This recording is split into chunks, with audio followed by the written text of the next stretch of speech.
people coming in from all over the country. I suspect that we will have representatives from almost every state in the Union, and naturally a large number of people from the state of Alabama.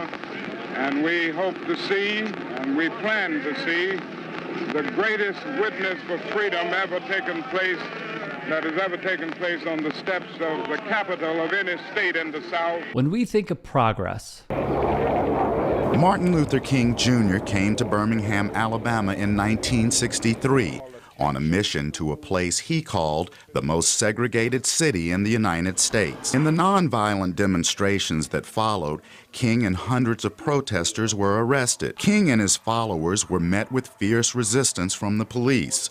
Public Safety Commissioner Eugene Bull Connor, backed by the majority of white residents, was determined to stop the demonstrations. Police turned high-pressure fire hoses on the young people and set attack dogs on them. There had been some dog biting, some beating, some killing. Many people were beaten and spit on and put in jail, lost jobs. But those were minor things compared to what we felt we had to do. we mustn't forget those who sacrificed for us to reach it. The sit-in movement started to see some success, and it was helped with the efforts of a new organization, the Student Nonviolent Coordinating Committee. The protests were against the Jim Crow segregation laws and customs. Those laws dictated that blacks and whites use separate water fountains, bathrooms, ticket booths, and other public spaces. It also banned black people from being served at store lunch counters. Nor should we discard the previous precedents. Before the Voting Rights Act of 1965, casting a vote as a black American could cost you your life. You could be beaten, jailed, fired from your job, or driven from your home, all for daring to participate in democracy. Voting wasn't just discouraged, it was violently suppressed. I can never, ever forget people that I knew, people that I marched with, people that I worked with, people that I love, being abused, being beaten. They never became bitter or hostile. They kept the faith. And we got the Voting Rights Act. We changed America forever.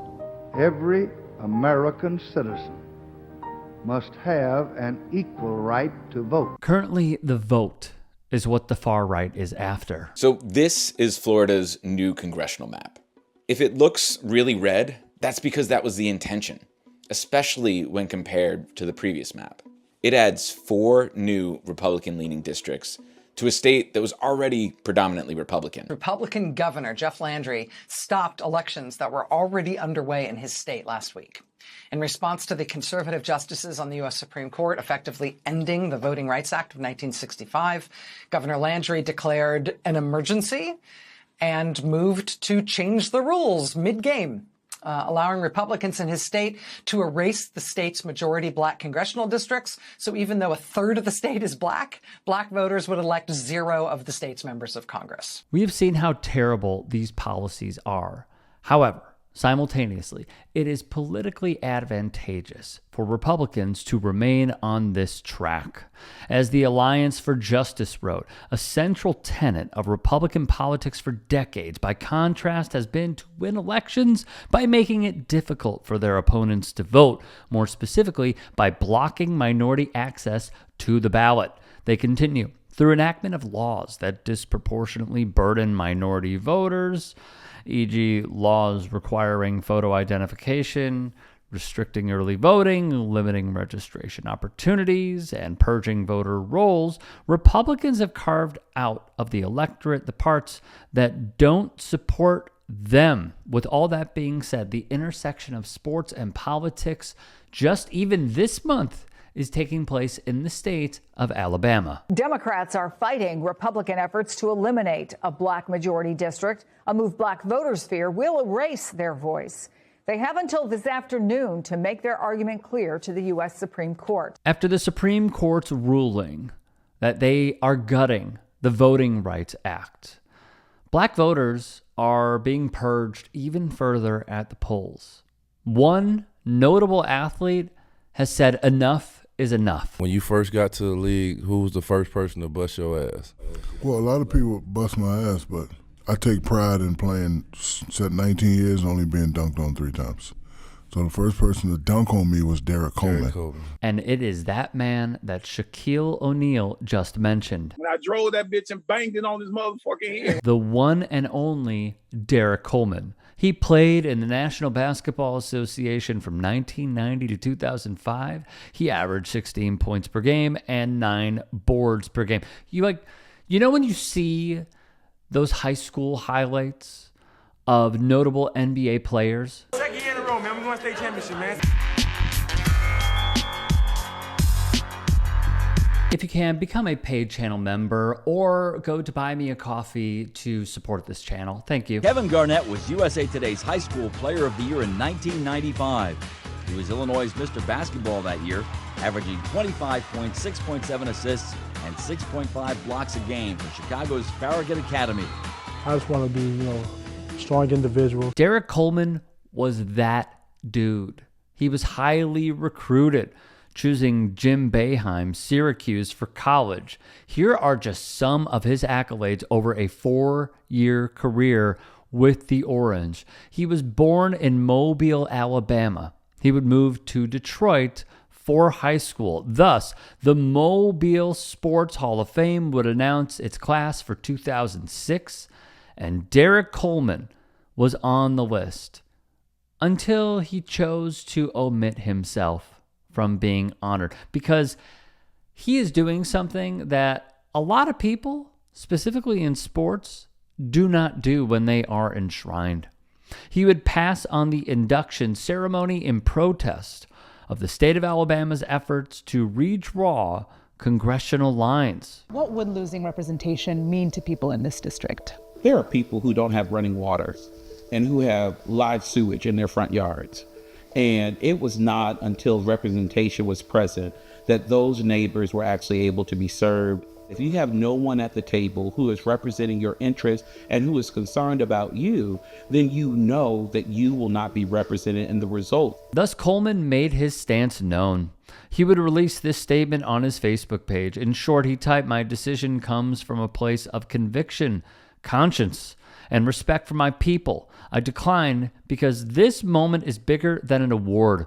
We are living history all over again." He would cite many things, including the Supreme Court. In a 6-3 ruling in Louisiana versus Calais, the court's conservative supermajority gutted Section 2 of the Voting Rights Act, the provision that allowed voters to challenge electoral maps designed to dilute the power of black communities.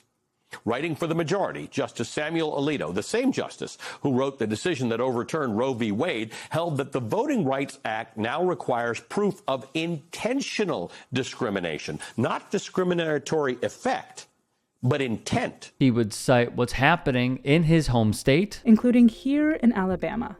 These 2 Democratic districts were created to allow black voters the opportunity to elect a candidate of their choice. And he would cite all of the impending doom happening across the South. Since the Supreme Court ruling, Republican leaders have moved quickly to break up majority black districts across the South. Conservatives across the South argue race should not be a factor in the creation of voter districts. I'm looking forward to the day when Alabama gets a 7-0 congressional representation. It's consistent with who we are as a very conservative state. He would add this: people fought, bled, marched, organized, and died for these protections. To accept personal recognition while black voters and other voters of color continue to face challenges to fair representation would be a contradiction of everything my journey represents. It would be detrimental to your safety to continue this march, and I'm saying that this is an unlawful assembly.